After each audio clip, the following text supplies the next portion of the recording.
Every day in our lives, there are things that need to be done. Sometimes we feel like doing those things, and sometimes we don't. But one thing's for certain. If you rely on discipline alone, forcing yourself to do things you don't feel like doing to get them done, you're probably making things harder on yourself than you have to. Increase sales, improve margins, and grow your business. Guaranteed. TopSecrets.com. Now, David Blaze. Hi, and welcome to the podcast. Being in business for yourself is not for the faint of heart. Neither is sales. Neither is any career or human effort that carries with it the possibility of significant rewards or great success. If you're functioning in a low-risk, low-reward environment, then high performance may not be required. But for most of us who want more, we need to perform. And sometimes that takes more time, more focus, and more energy than we may feel like putting in. But of course, we need to put it in anyway. One of my very favorite quotes of all time comes from Albert E.N. who said, "The successful person has formed the habit of doing things that failures don't like to do." Wow, that is tough and harsh, but it is also incredibly true. Those who succeed by their very nature have to do things that are not done by those who fail at the same task. Too often, we tell ourselves that things can't be done. There isn't enough time. There aren't enough resources. It's just not possible. But here's a hint. If others have done it, it's possible. The question is not if, the question is how. When it comes to getting ourselves to do things that we don't feel like doing, the things Gray refers to as the things failures don't like to do, there are two primary approaches, the carrot and the stick, reward and punishment. The stick is self-discipline. It's when we force ourselves to take the necessary actions, even when we don't feel like it, when we're tired, when we're unmotivated, when we'd rather be doing something else. The stick is the force that drives us from behind, pushing us forward, even when we don't feel like going. And while the stick gets results, it's not the only tool we have available. And it's never as effective as when it's used in combination with the carrot.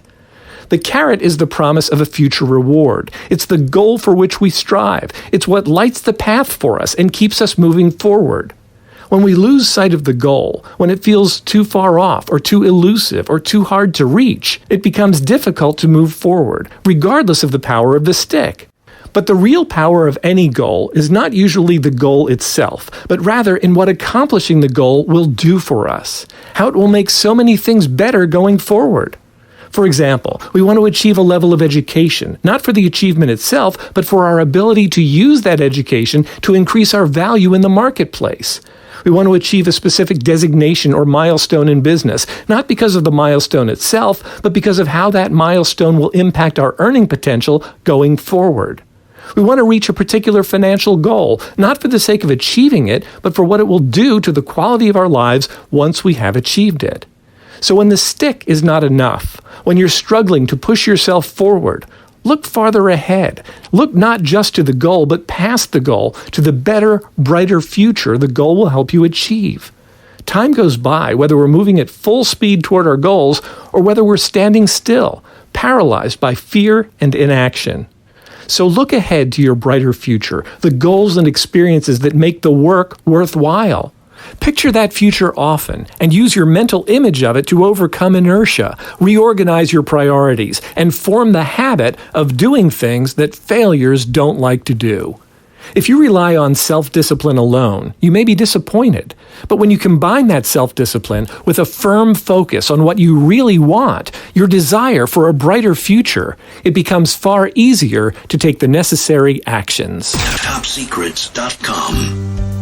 If you're new to the industry and need to get grounded in the essentials of promotional product sales, visit us online at TopSecrets.com/getting started. If you need to get clients now with no distractions and no excuses, visit TopSecrets.com/TSCA. Or if you're a smart, focused, independent distributor doing a reasonable volume of sales, join the AIM Smart EQP community today at SmartEQP.com. That's SmartEQP.com. Increase sales, improve margins, and grow your business. Guaranteed. Top Secrets. Top Secrets. Promotional product sales.